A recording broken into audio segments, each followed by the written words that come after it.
Om.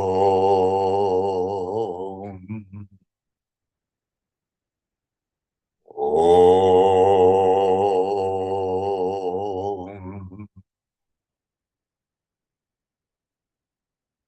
Om.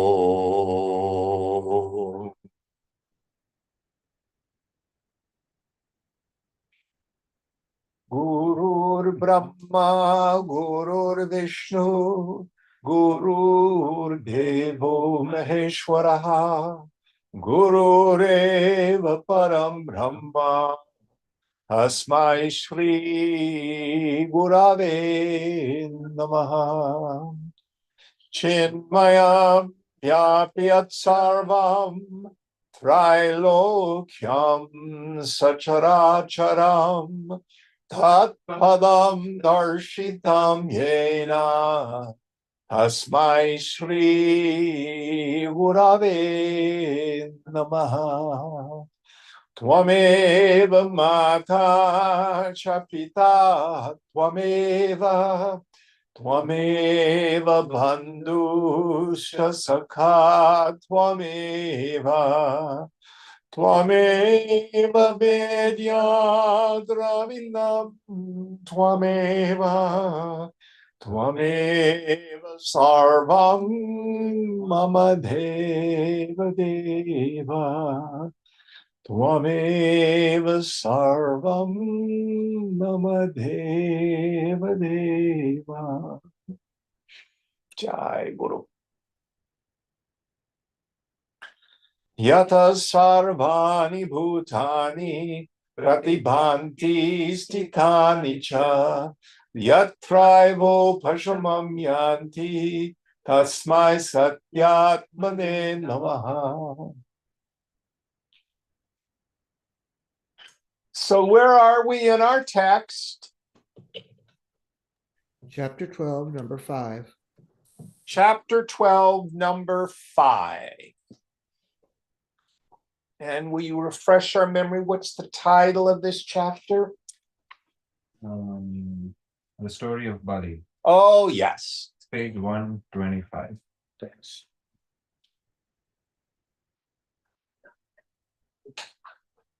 Go ahead. Start. Yeah. Vairagyat purnatam eti manonasha vashanugam na tatha bhati purnendu na purna kshira sagaraha na lakshmi vadanam kantam spriha bhanainam yathamanaha. The mind, helplessly following destruction, attains to fullness on account of passionlessness. The full moon does not shine in that manner. The milk ocean is not full to that extent, and the face of Lakshmi, the goddess of wealth, is not so much pleasing as the mind without desire. So we have these two terms, vairagya, dispassion, passionlessness, the transcendence of our worldly passions. And then he uses the term, correct me if I didn't hear it, manonasha. Yeah. Which literally means the destruction of the mind. This does not mean some state of insensibility. So let's take the first idea, vairagya. Shankara defines it as that desire. It's interesting. It's a desire to give up desire. That desire to give up attachment to all experiences gained through the senses. Now, mind you, we can't not see the world unless we're in samadhi all the time. That's not the highest state. It can refer to nirvikalpa samadhi, but more importantly, it means when we're functioning in the world. The perception of sensory objects no longer creates vrittis in the mind. And that desire to let go of any personal sense of self, starting from the body. I think I'm the body. And Shankara says up to and including form of Brahma, the creator. Basically meaning I think I'm important in some way. So no personal sense of self is real. Now,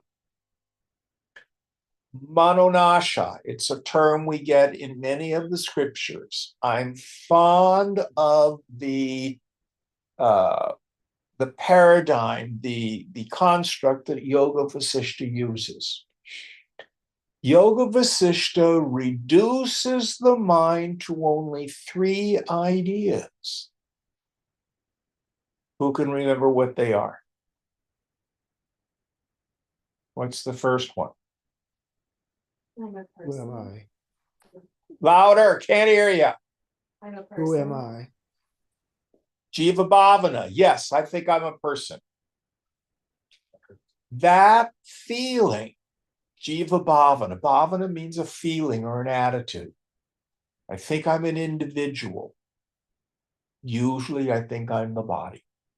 And it is always a feeling of inherent spiritual poverty, impoverished.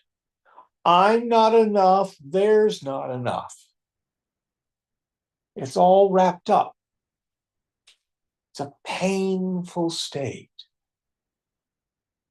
And then the mind posits a goal.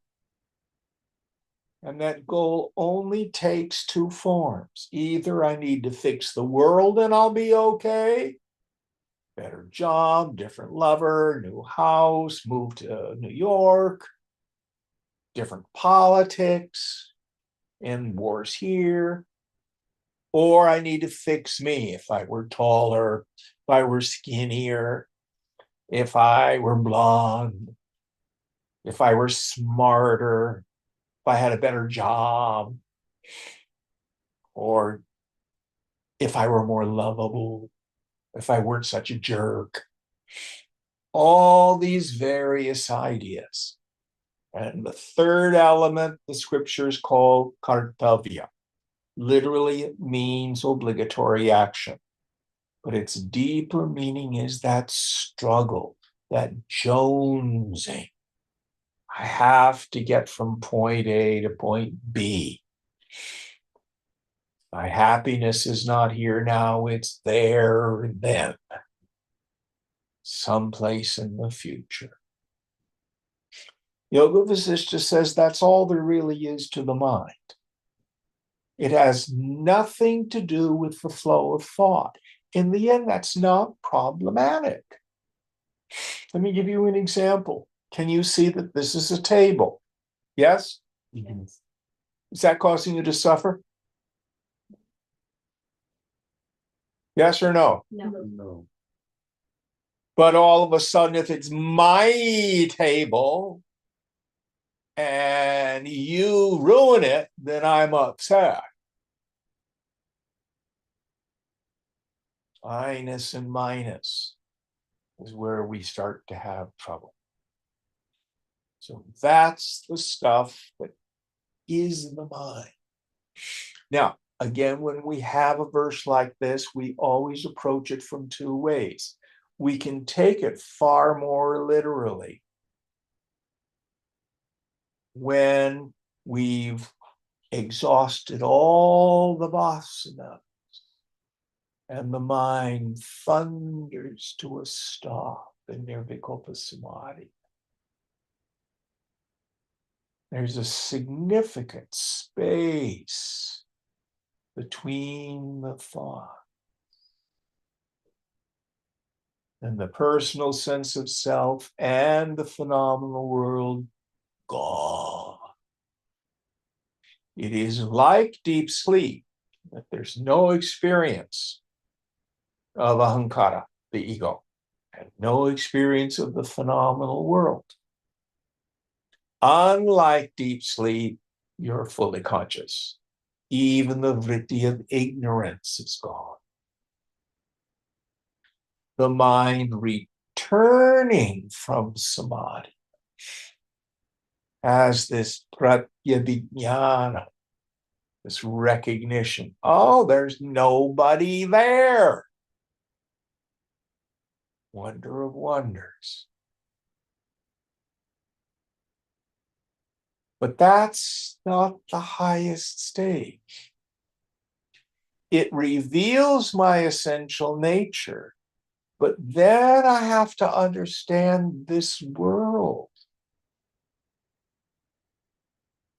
We have to see the self in and through all the objects of the world.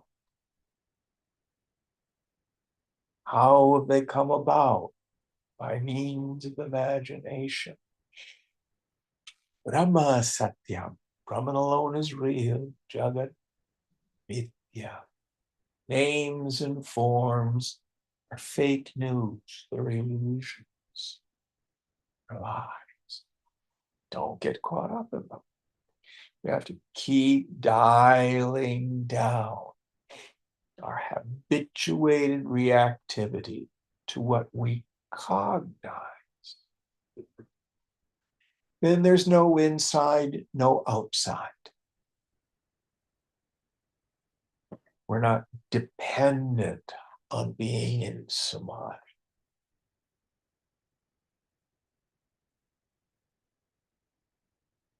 What's the doorway? Viveka Vairagya Cha.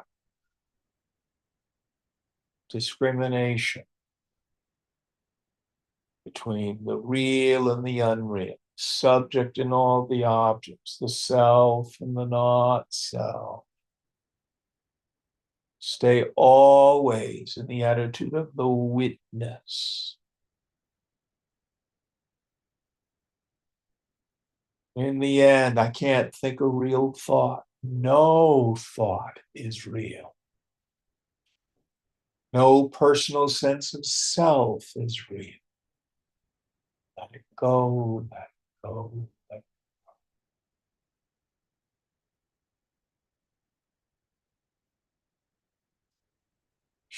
Any thoughts on this? I suspect in your Kashmiri Shaivism that your guru is his tradition. Shaiva Shakti Tantra. That's it, yeah. Pretty much the same stuff. Yeah. All right, next verse.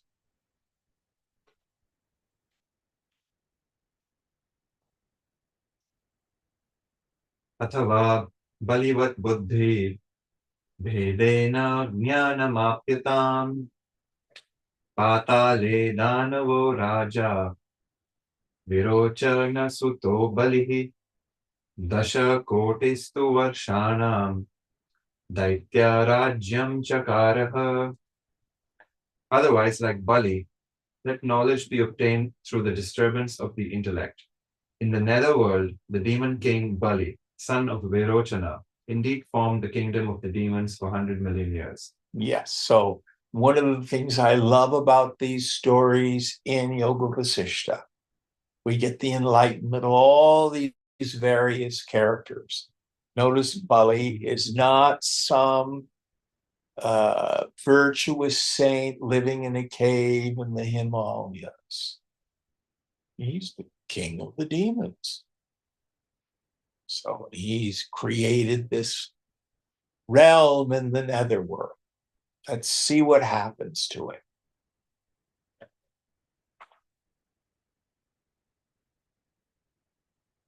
Ajasra mati bhukteshu trailokyo dara vrittishu aruchim prapya bhogeshu chintayamasa chaikada. Having got aversion and enjoyments which were enjoyed in excess constantly and which were agreeably or highly thought of by the three worlds, once he reflected as follows. So, being a demon king, this is kind of like an Elon Musk character. You know, he has untold riches, access to whatever he wants as the demon king. All the women, all the boys, if he likes that. all the food, all the palaces, all the jewels, demon airplanes, all the stuff.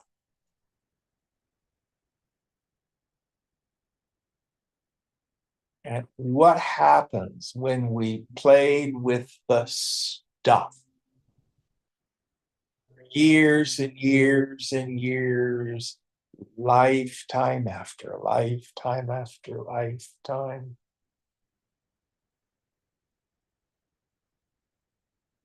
Well, it gets pretty boring. And it's incredibly repetitive.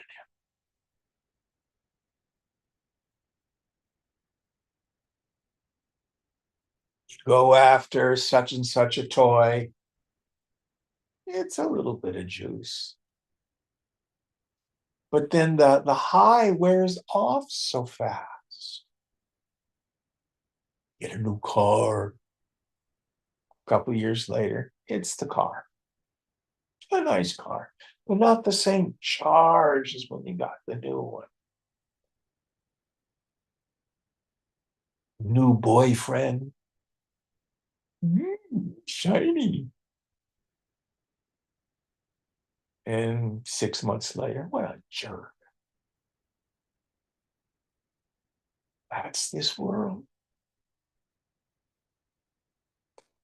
But powerful is Maya. That we keep playing with it over and over and over again. Till we get sick and tired of being sick and tired. Until it's just empty and boring and repetitive.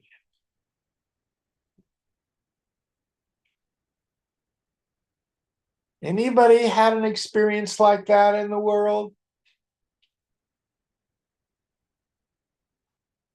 So we have to understand Bali is not off in some place being the king of the demons. It's a human state of mind. There may be an inner Bali in you and me.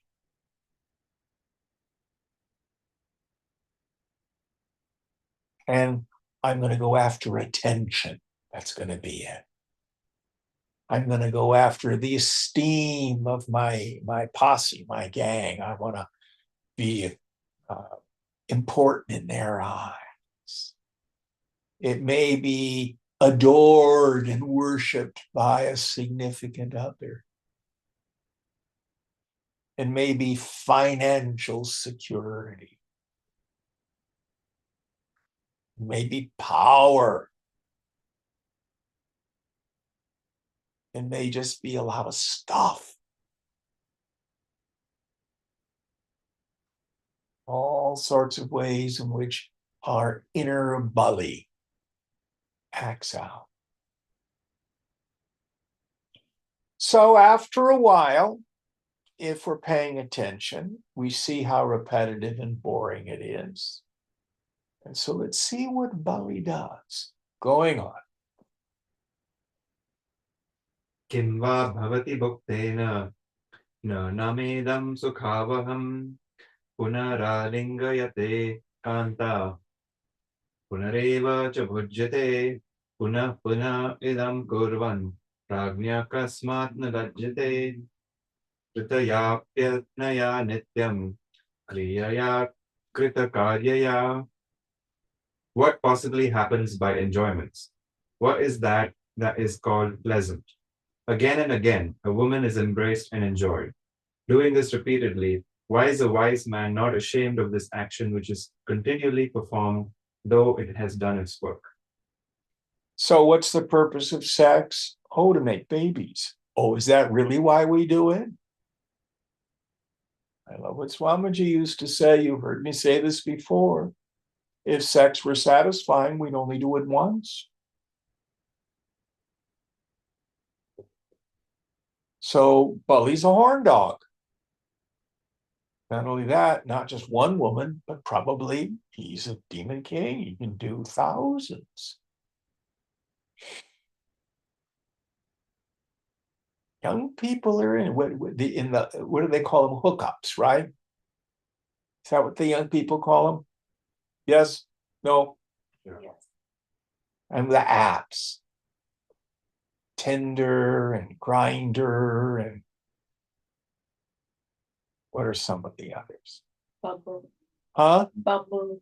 I guess so. Or going to the bars or an orgy. This is what Bali does. FOMO, fear of missing out. No, there was an orgy last night and I missed it. And we do it over and over and over again. Maybe you and I know people who will spend hours on the apps finding Mr. or Ms. Right. Or if you can't find that, Mr. or Ms. Right now.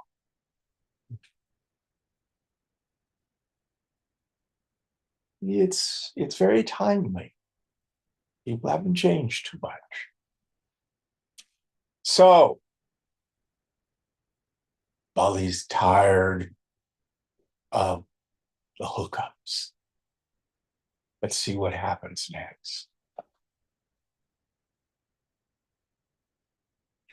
कोऽर्थः स्यात् तादृशो येन पुनः कर्म न विद्यते.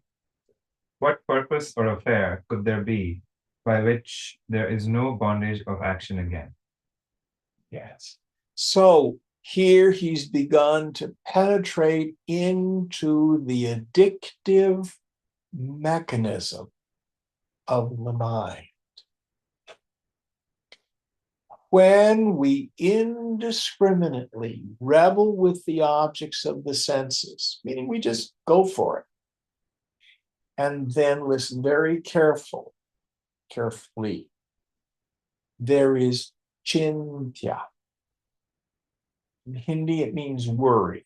The Sanskrit is after the fact rumination, either positively or negatively over the event, and then the projection into the future to want to repeat it. Oh, that was really hot. And they really liked me. Oh, maybe they'll call me again. Or I guess I could call them. Maybe we can get together next weekend.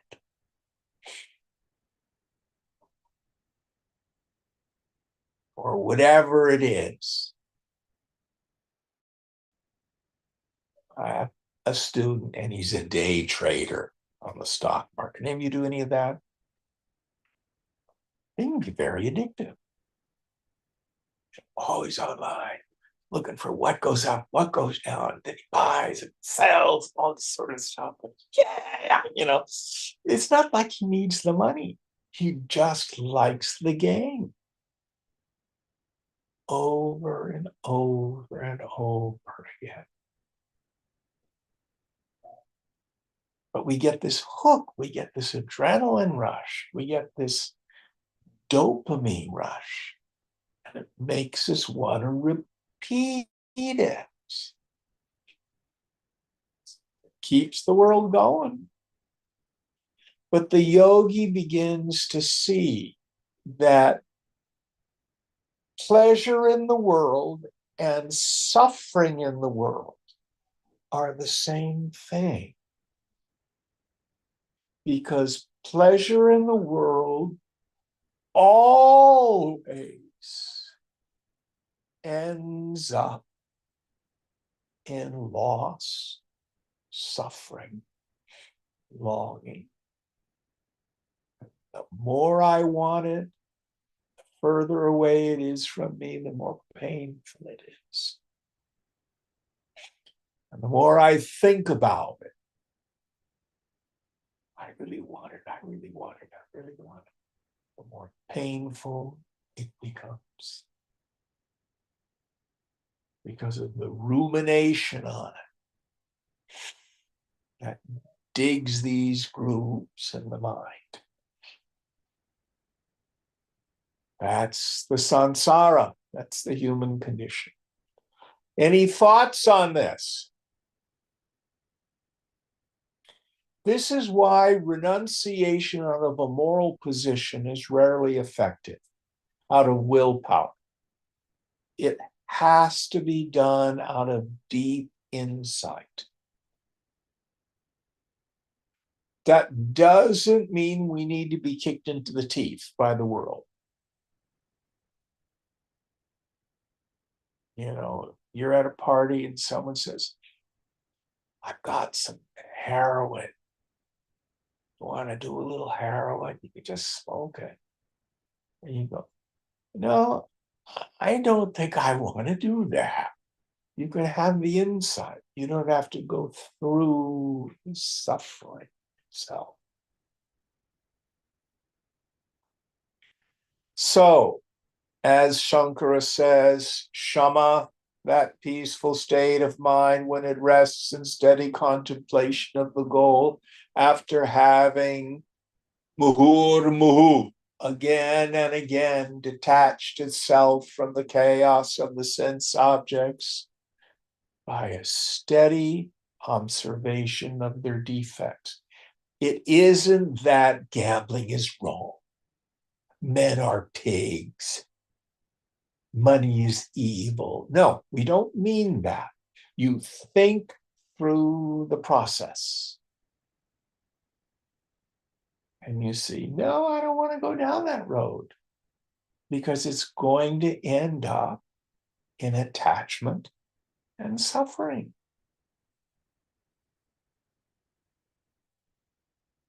It's through insight. Any thoughts on this? So here Bali is beginning to see the fundamental cause of his dissatisfaction. After having indulged in the world, all it's done is make him want more. And it's the wanting itself that's so painful. Next verse.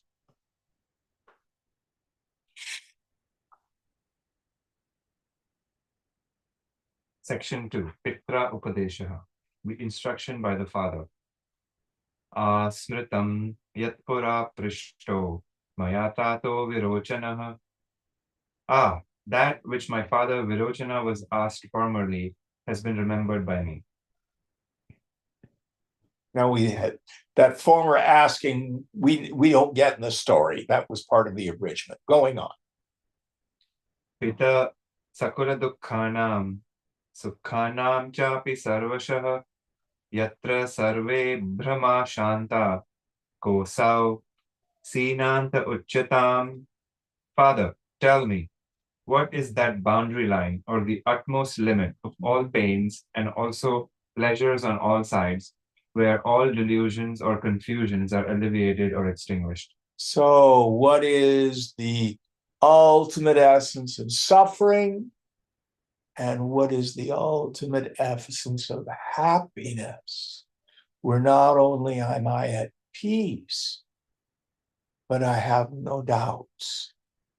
When the mind is freed from the tyranny of kartavya, that struggle.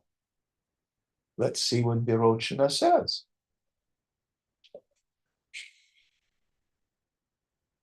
Ityukto Bhagavan Praha Simanto Stihi Tadrishaha Yatra Prithvina Nakasham Sagarana Najadrayaha Navanani Natirthani Nanadhyo Na Sansarsi Cha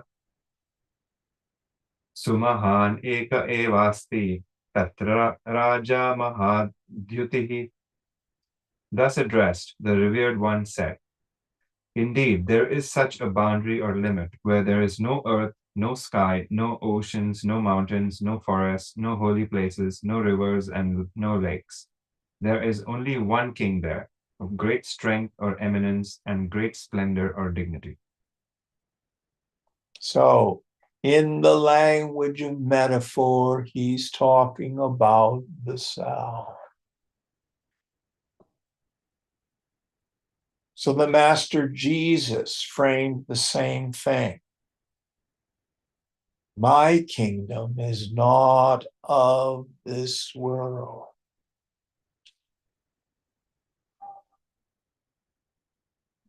I am in the world, but not of it.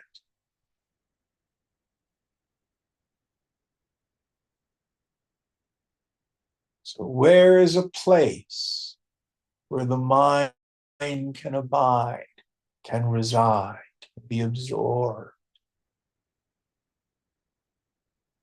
where none of the worldly afflictions touch? A peace that passes all understanding.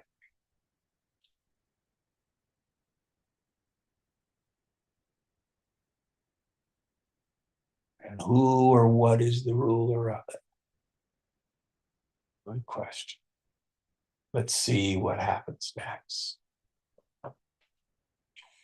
Sarvakrit sarvaga sarva sa chatushnim vyavasthitah tena sankalpito mantri sarvato mantrat yunmukha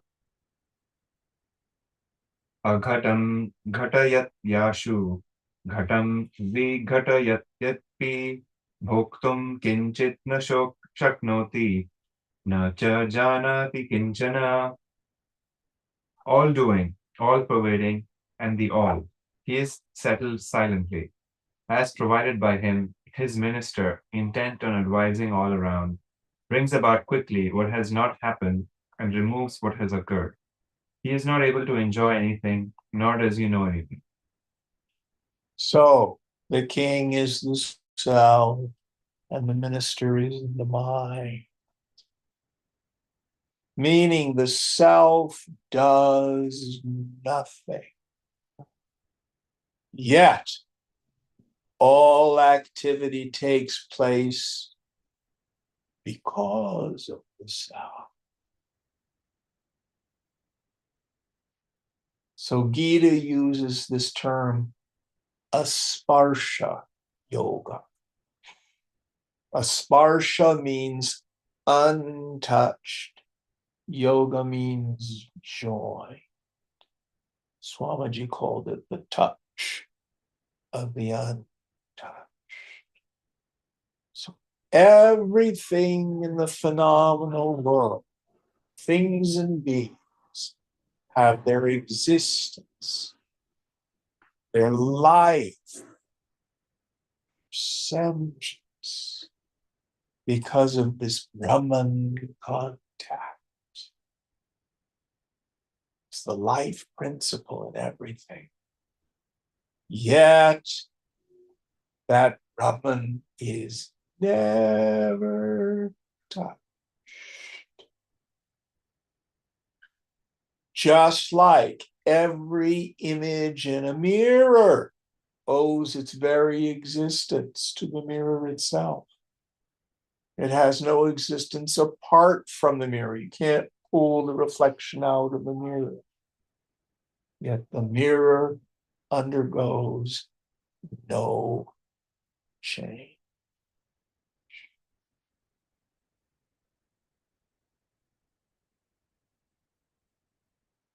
The minister is the mind, which does all the doing. Going on.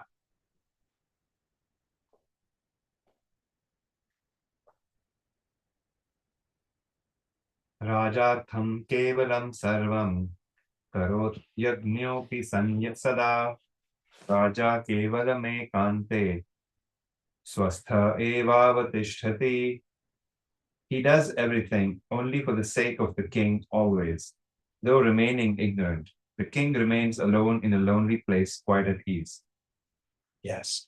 So There's really only one of us here. When we say Kevala, Kaivalya, which means alone or aloneness, it doesn't mean I go live in a cave. It means there's no otherness. The self in me is not like the self in you. The self in me is the self. One conscious, sentient being. That is kutastha, as Gita says, still and immovable like a mountain. And the minister does everything for the sake of the king. Meaning, what does the mind do?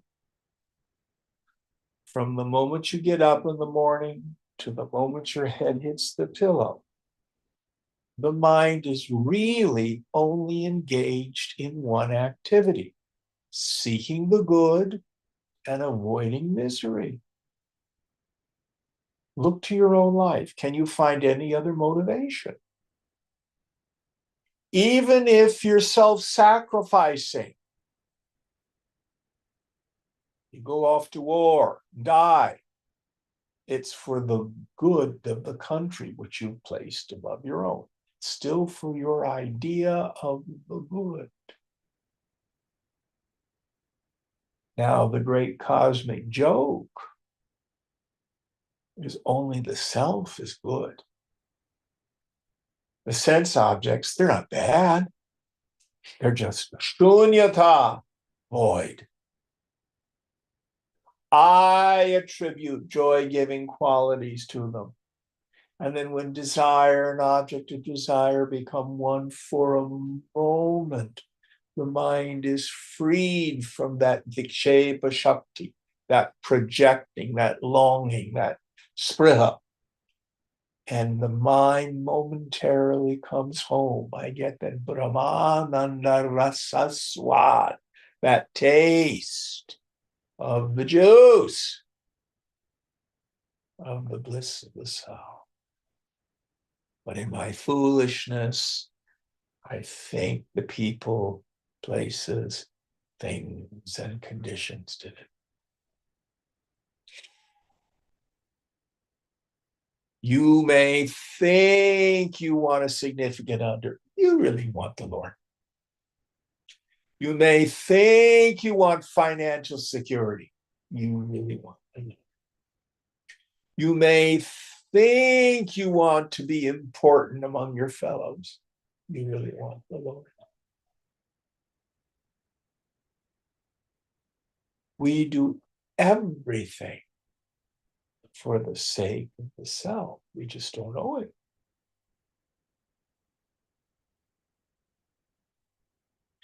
It's funny, a lot of people in the modern era who are going to therapy.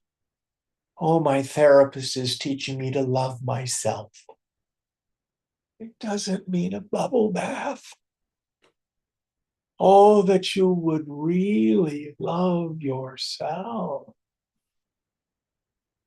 Atmaramana, revel in the bliss of yourself.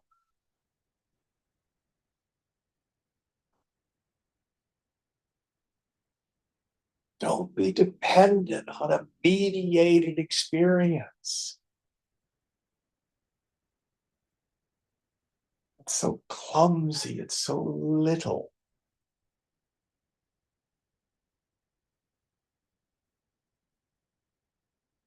Next verse.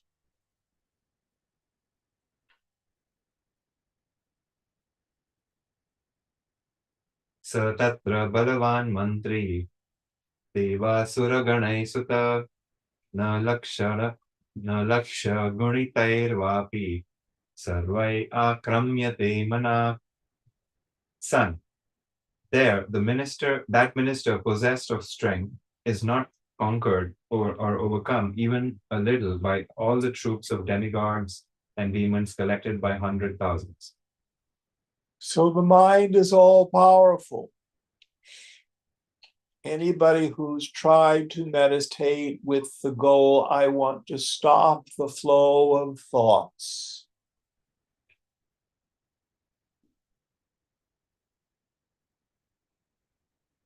As Arjun says at the end of the 6th chapter, oh Krishna, controlling the mind is like trying to control the wind.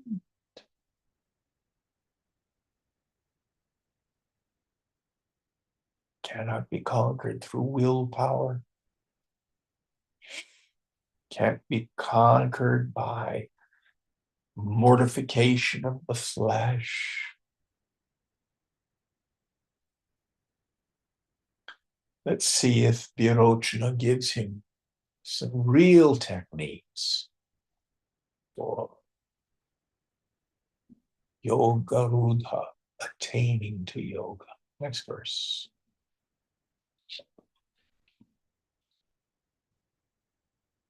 Prabhunaiva tujayoyam yuktya savashyatam. But he is conquerable only by the Lord or the King. He comes under control by an expedient. Yes. So you all see one of my favorite images of Hanuman in the embrace of Ram. Hanuman is the mind. And in the stories, Hanuman doesn't know he's all powerful. He has to be told that. And he's a flying monkey. He can fly from here to there. So can your mind just go from here to there. And I love the story where Ram wants him to get some herbs and he forgot to tell him what they looked like. So he carries the whole mountain back to him. How powerful is the mind? So you're in a tantric tradition. In some way, you're learning how to do, for want of a better term, some dream shaping. The world may be a dream, but it doesn't have to be a nightmare. But you're learning that your mind has far more capacity to make a difference than most people think. Am I wrong? You're Hmm? You're right. Yeah. It's Hanuman. But where does the mind find peace ultimately? Not in just being powerful. That's like lifting weights in the end. This is how it finds peace. In the embrace of the self. When the yogi develops the trick to be able to just unknow the mind.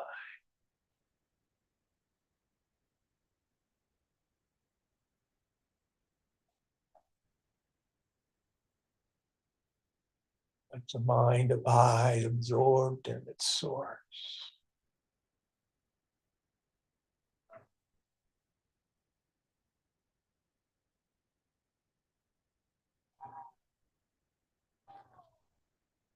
Just like the prior verses said, there's nothing there.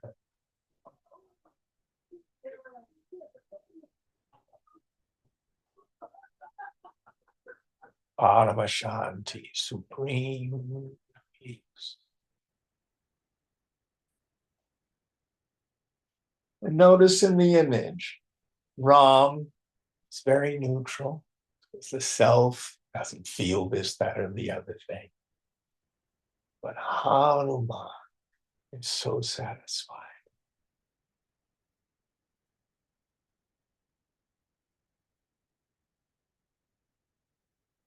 Ramana, Ramati means to revel. The yogi learns to revel in this self.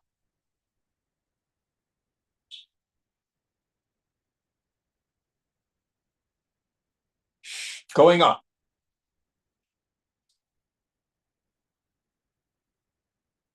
Deshanamna mayoktaste moksha sakala dukkha raja cha bhagavan atma mantri pragnyo mano bhavet vishayan pratyanasthasyat yuktirhi manaso jaye.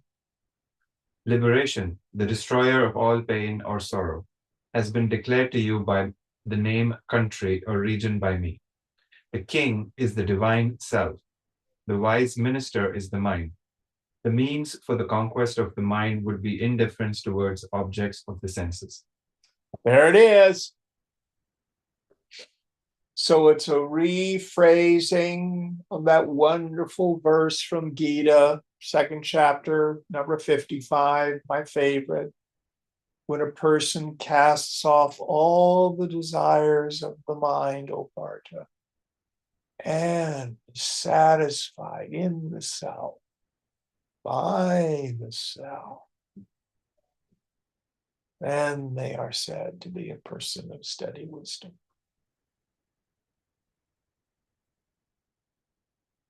In the end, it's so very simple.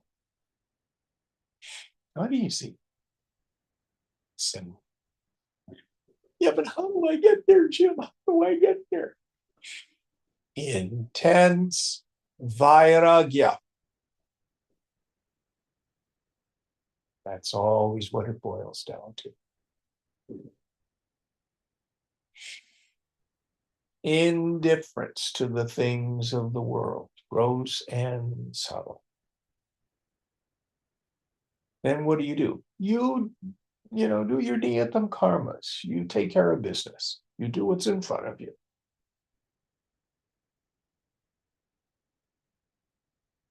No concern for the outcome. You do your best. Because you're a yogi, we strive for excellence. Not competitively with the person next to us.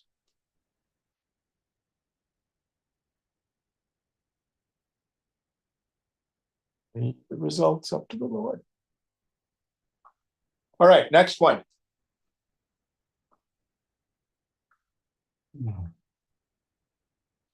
Chittasya bhagodvau bhogai shastre naikam prapurayet guru shushrusaya chaikam avyutpannasya satkramay. Let one fill up 2/4 of the mind, which is not proficient or perfected in proceeding towards reality with enjoyments, towards reality, with enjoyments, 1/4 with reflection on scripture, and 1/4 with service to or desire to hear the spiritual teacher. So here we have a truncated progression of what we do in yoga. You can't give it all up all at once. You'll get depressed if you do. And then what'll happen is your mind will rebel. So we start down the path, and let's look at what he suggested. So he says, spend 2/4, half of your time, half of your mind in worldly enjoyments. Go after the world. You might want to do it paying attention to karma yoga. Renouncing your attachment to the fruits of action, do it in a spirit of service. Try to do it in a righteous way. Half of your mind in the beginning, then 1/4 of your mind exploring the scriptures. What is this science of self-knowledge? Think about it. Shravana mananam. Hear the word scriptures, then reason, think about it. And then 1/4 doing selfless service, maybe hanging with the teacher.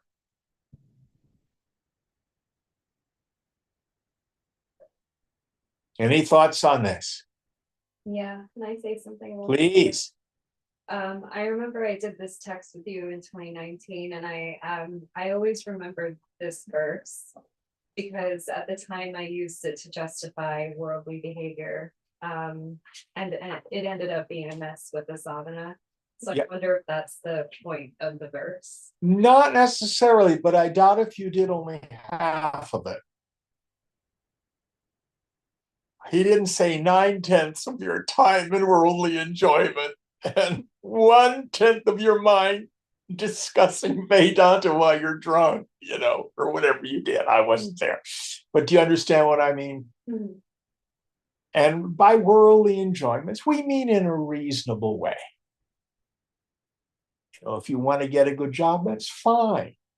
If you want to get a boyfriend or a husband or a wife, that's fine. You want to do well at work, that's fine. No blame. And that's only the very beginning of yoga. This is spiritual kindergarten. So you don't want to use this verse to justify indulgence in the world and think you're an advanced yogi. That's the point. Does that make sense, Mina? Yeah. Okay. When we've done this for a while, let's move into middle school. Next verse.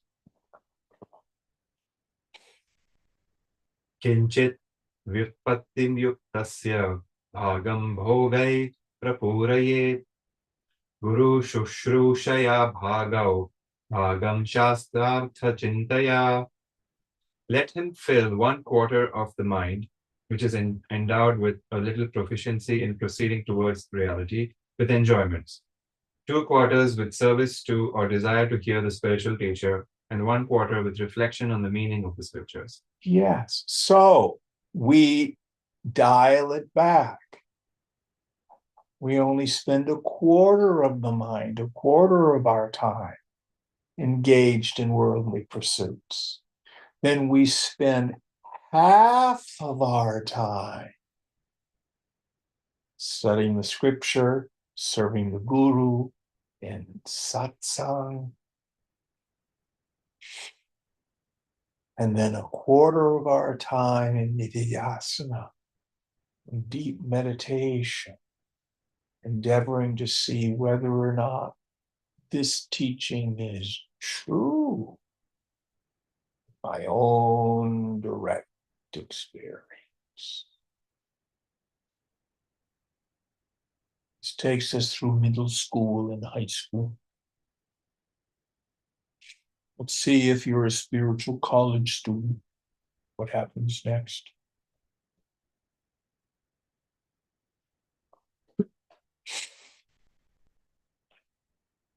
व्युत्पत्ति अनुयातस्य द्वौ भागावपि चेतसः पूरयेत् शास्त्रवैराग्ये द्वौ ध्यान गुरुपूज्यता.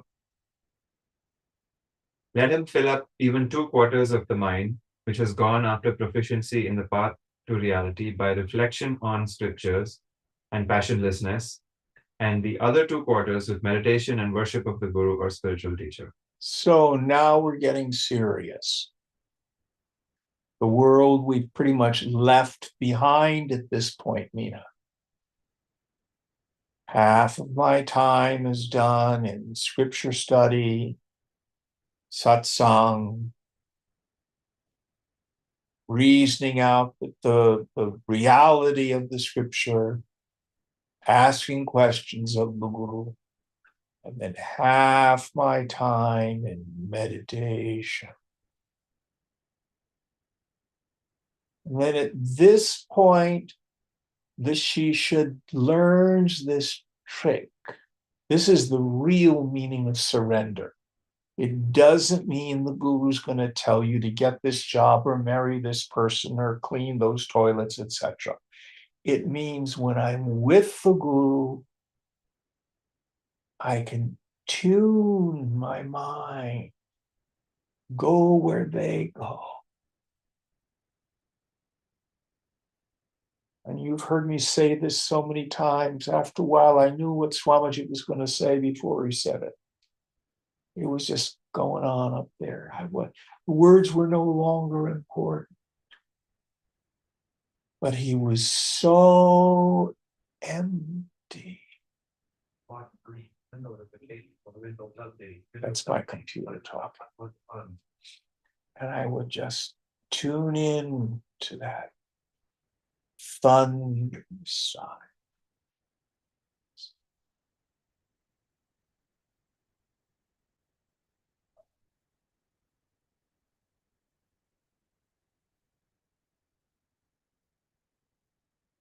I can remember one time we all sitting in this deep quiescence.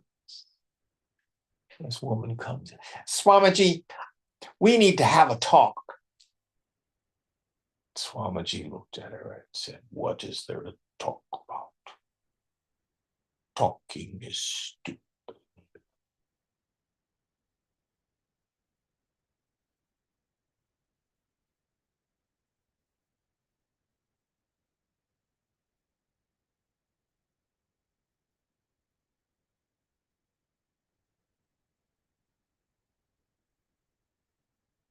And we can use the word. When we get to this point in our sadhana, Swamiji would say, tune in to me, tune in to me. I can be halfway around the world and just think of me and tune in to me. I would do that and it would tune up my mind.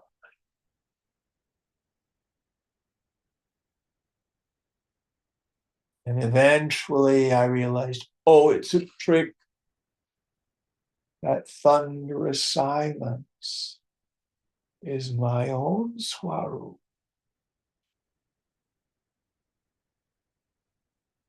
It's my own self-nature.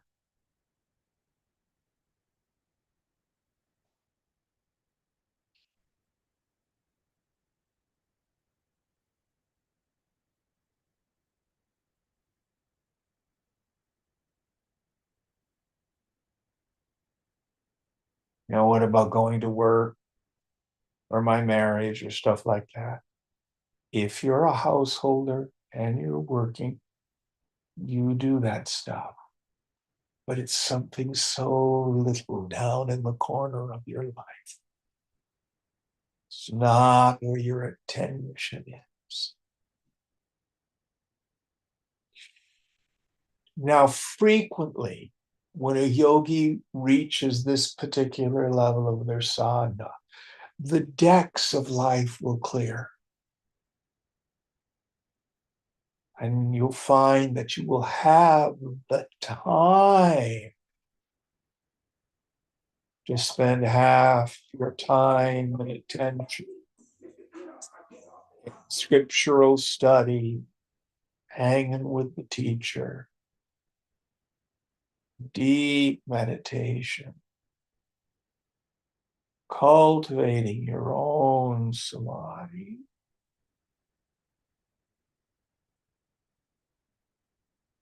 Burning out these vasanas.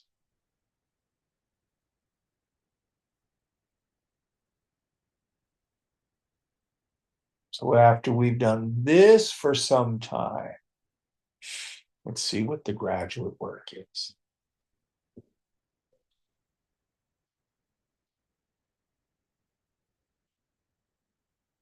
प्रज्ञया च विचारेण समम् आत्मावलोकनम् तृष्णा सत्यागमेवापि सदा तीव्रं समाहरेत्. By discernment together with reflection or inquiry, let him intensely collect the perception or awareness of the self and also the renunciation of desires always. Yeah. So viveka vairagya cha always boils down to that. To whom did this thought occur? To me, Koham, who am I?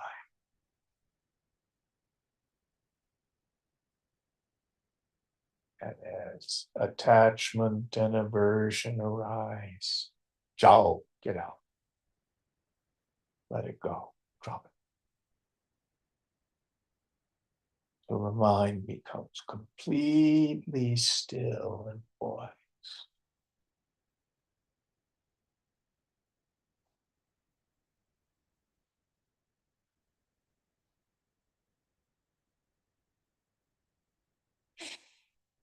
Now, what Swamiji would frequently do at this point, I think I've told many of you about my dear friend Vilasini. So she took the 2.5-year training course and she was 18.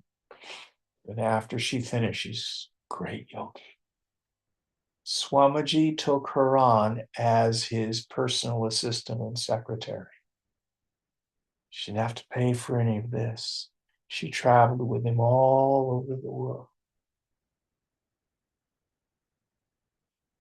It was always just about being tuned up with him in his presence all the time.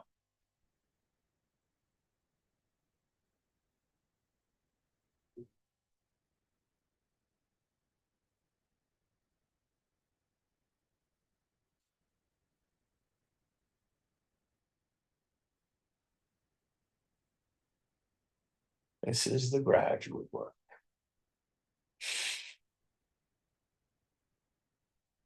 Now let's see what happens with your postdoc. What's next? इति नेकथितं पूर्वं दृष्टाध्याद्य संस्मृतं मया दृष्टया बोद्धोऽपि मे जाता भोगेषु चारतिः दृष्टया शमं सुखं स्वच्छं विषां दृष्टया शमसुखं स्वच्छं विषाम्यामृतशीतलम्. Thus, what was narrated to me formerly has been remembered by me today by destiny or good fortune. Also, knowledge is born to me by good fortune, and dissatisfaction for enjoyments has arisen.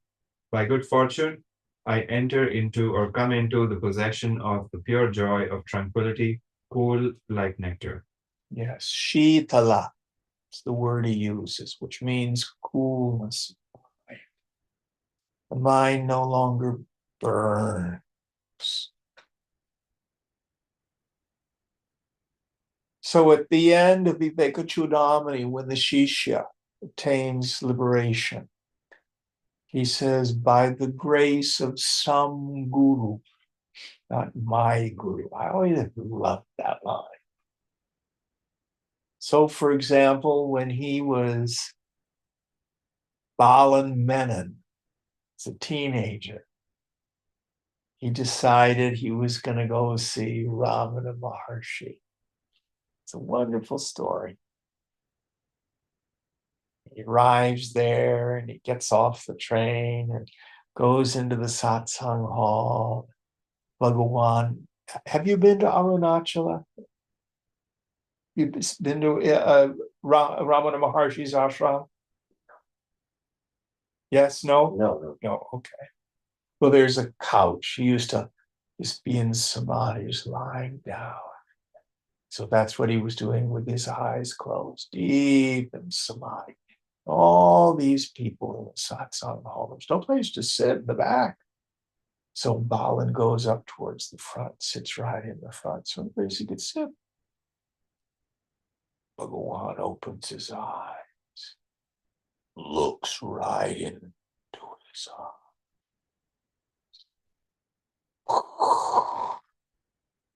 Just takes his mind. Never says a word.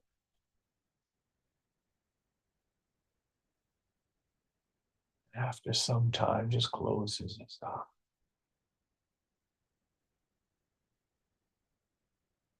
Now, Balin was a Marxist and an atheist. He gets up eventually and leaves. He hypnotized me.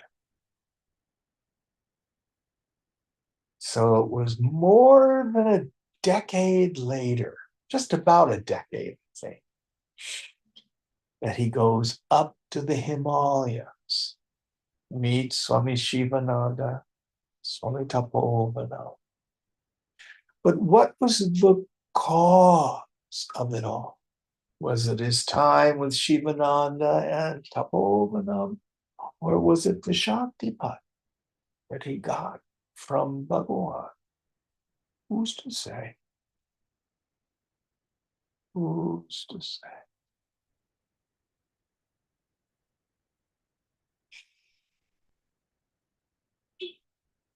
But it bore fruit. And so for Bali, Even though it's much later, he remembers the teaching of his father. And his sadhana is very quick. He achieves intense vairagya because he's been such a pig for millions of years. And his mind attains this coolness. Let's see what happens next. Section 3. Shukrena Upadesha. The instruction by Shukra. Koham tavat ayam kim syat. Atmetyatma valokinam. Prichhami bhargavam shukram. Iti dhyanat tamagatam. Bhargavam pujya masa. Padabhi vandanavdina. Who am I really? What could be the self? Thus shall I ask Shukra, the son of Jrigu, and the seer of the self. From such contemplation, he worshipped Shukra, who had come there by saluting his feet and the like. So Bali, he hears the teaching of his father, his mind gets cool, but he wants more teaching. So he goes to Shukra. Going on.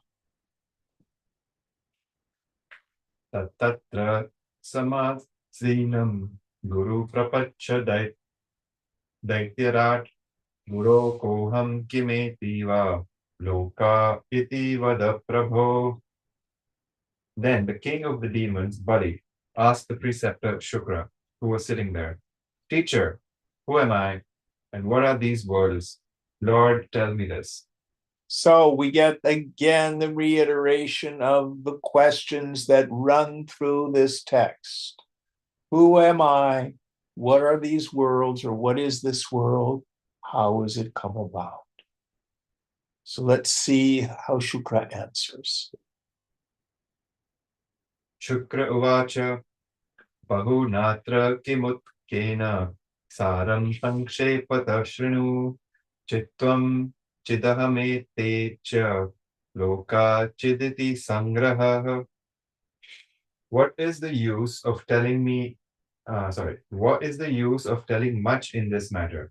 Hear the essence briefly. You are pure intelligence or consciousness. I am pure consciousness. These worlds are also pure consciousness. Thus is the summary of truth. So, Aham Brahmasmi, I am that consciousness. What is this world? As Chandogya says, Sarvam Kalvidam Brahma. All this is verily Brahman. What more is there to say? There's one more piece, he may get to it. But how did all this stuff get here? Sankalpena, a means of imagination. Going on. Iti nishchayamadaya vilokaya diyedhaya swayame vatmana manam ananta padamasyasi. Taking hold of such conviction, perceive the self or being consciousness by the self or the inner instrument of perception in your own person with a shining or clear intellect. You will attain to the eternal or infinite abode or state. So, this is a great secret. We're actually dealing with two kinds of knowledge here. The first knowledge is perfect knowledge. You cannot gain it and you cannot lose it. You always have it. And this is the self-evidence of the self. How do you know you are you?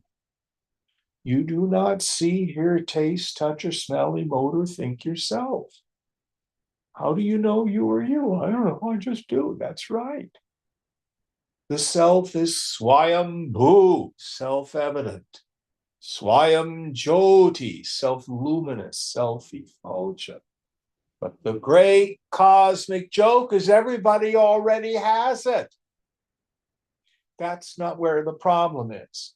The problem is in my stupid ass mind. So what do I need to do? Intense viveka, intense vairagya in the mind goes through this process. And when we've attained to this purity of mind, this chitta shuddhi, when you can at least get some space between your thoughts, with the attentive faculty turned within. Goham, who are you? Who is it who knows the thoughts and the space between the thoughts? And then in the subtle intellect, oh, there's nothing there. I'm not a person. That aha is pratyabhignana, recognition. And that occurs to the subtle intellect. It has reflected on the direct experience of the self, which knows the self all the time. But I've got rid of everything else. This is the process. Both bondage and liberation occur to the mind. The self is ever free. Ignorance occurs to the mind. Moksha occurs to the mind. The self, evidence of the self, is constant and eternal.